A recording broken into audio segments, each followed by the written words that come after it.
Have you ever risked dying after making love? A particular curse follows its victims after they have sex with the wrong person. Hey guys, this is Afraid, and you are watching It Follows. Let's get into it. It's evening, and we are in Detroit. A blonde girl in pajamas is terrified of something and flees from her home and heads to a deserted beach. Here, she makes one last phone call to her father, and the next day, her mutilated body is seen abandoned in the sand. She's dead.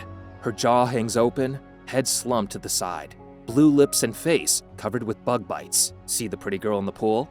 Her name is Jay. She is 19, and she is a student at Oakland University. Tonight, she has a date with her new boyfriend, Hugh.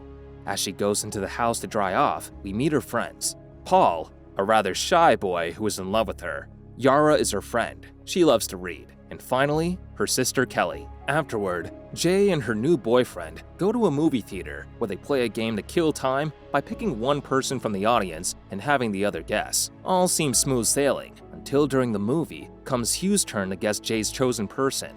Hugh points to a woman dressed in yellow at the back of the theater. Jay stares, confused. She sees no one. Hugh points at an empty space near the curtained entrance. There is no girl in a yellow dress, anywhere. Realizing that Jay doesn't see her, he becomes nervous, convinces her to leave with an excuse. The next day, Jay takes a walk with Kelly and tells her about Hugh's strange behavior. While they are walking, they meet a neighbor. It's Greg, with whom Jay has been close in the past. Subsequently, Jay and Hugh meet again. The two share a sexual encounter in the car. Then, Hugh drugs Jay with chloroform, and the girl wakes up strapped to a wheelchair at the Packard plant. Hugh explains to her that she will be haunted by a mysterious entity from then on. Hugh told her that someone had passed this curse to him, and he passed it to her. The creature can take on the appearance of anyone, even acquaintances of the victim. This entity walks slowly, but it gives the marked person no respite by continuing to follow you wherever you go until it can reach and kill you. The only ones who can see the entity are its victims. In fact, Hugh shows Jay, who is still tied up, a naked woman walking towards her without taking her eyes off her. Hugh warns the girl to pass the haunting on to someone else, as he has just done, sharing sexual intercourse and not getting caught up and killed. In fact, in that case, the entity would return to target its previous victim, that is, Hugh in this case. So, Hugh had to save Jay to escape from the creature. Jay is still terrified and calls the police. The police are unable to track down the naked woman, and neither can Hugh, who is living under a false identity. While taking a class, Jay spots an elderly woman in the distance. She notices with growing anxiety the elderly woman in hospital gowns slowly walking across the courtyard straight towards her. After ascertaining that the woman is invisible to everyone else, Jay runs away in fear. In the hallway, Jay notices the elderly woman and runs to her car to get help from her friends. She tells them that this creature will follow her until she passes it on to someone else. Kelly doesn't believe it, but will help Jay anyway. Paul doesn't step aside either and will stay over at their place. While the others sleep, Jay goes downstairs to chat with Paul, who is watching a movie. Jay doesn't just want to talk, she wants to get closer to Paul. He is the classic simp, and one more time, tells her how much he enjoys being with her. During the evening, someone breaks the kitchen window. Paul goes to check, but finds no one. Or maybe he sees no one. In fact, when Jay checks, she finds that the entity has reached her in the form of a creepy woman urinating on herself. After a loud scream, Jay seeks refuge upstairs while her friends don't understand what is happening. After her friends go inside, there is a knock on the door. Kelly opens the door, but it was only Yara. A moment later, a tall, eyeless man pops up behind Yara and follows Jay. She flees the house on her bike and heads to a playground, while Greg, who is in the car, sees her.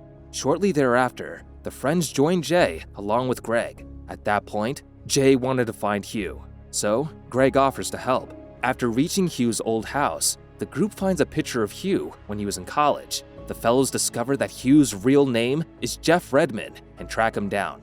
After finding the place where Jeff lives, the latter gives advice to Jay. Jeff explains to them that he doesn't know where the curse started. He received it from a girl he met at a bar after a night of passion. He tells Jay again that she needs to get rid of the haunting by having sex with someone to pass it on to him. After a long overnight road trip, the group takes refuge in a lake house owned by Greg's family. The next morning, Greg finds a gun in a small box. He decides to teach Jay how to use it in order to defend herself from the people who follow her. During the afternoon, the group relaxes on the beach. Meanwhile, behind Jay, the creature in the form of Yara is getting closer and closer to her. After that, the others see Jay's hair suddenly stand up. It attacks Jay, while Paul hits the creature despite being invisible. After that, he received a violent blow that sent him flying. Jay tries to kill the creature by shooting it, but is about to shoot Greg. After a few shots, she hits the entity, but the latter gets back up.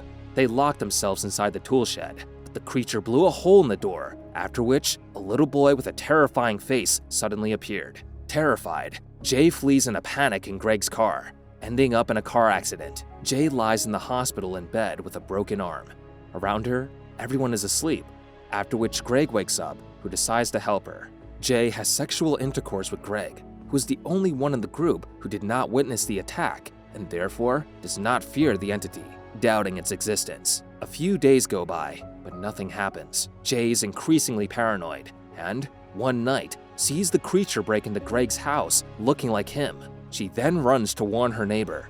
In the house, Jay sees how Greg's mother is constantly knocking on his door. Jay shouts not to open it, but Greg is convinced that it is his mother, opens the door, and is killed. Now that Greg was dead, the creature returned to its previous victim, namely Jay. She then escapes back to the car to have more time to decide what to do. While resting on the hood of the car, she hears music in the distance. As she reaches the beach, she notices a boat with some guys having fun.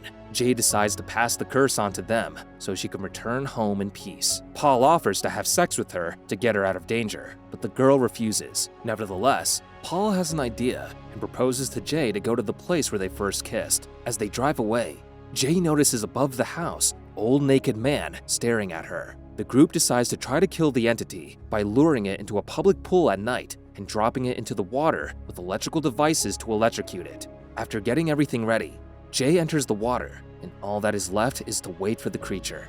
Not too much time passes that Jay is already seeing it approaching. The creature was in the form of Jay's father, but she didn't want to reveal it to the others. The plan fails as the being, instead of following Jay into the water, tries to hit her with the devices. Paul grabs his gun and tries to figure out where the being is. He shoots the first time, but accidentally shoots Yara. Kelly gets the bright idea to put a blanket over the creature, and so Jay shoots the creature in the head, which ends up in the pool. Jay is about to get out of the pool, but the creature is still alive and tries to drown Jay by dragging her under the water, until Paul shoots it in the head again. The girl then sees the pool filled with blood.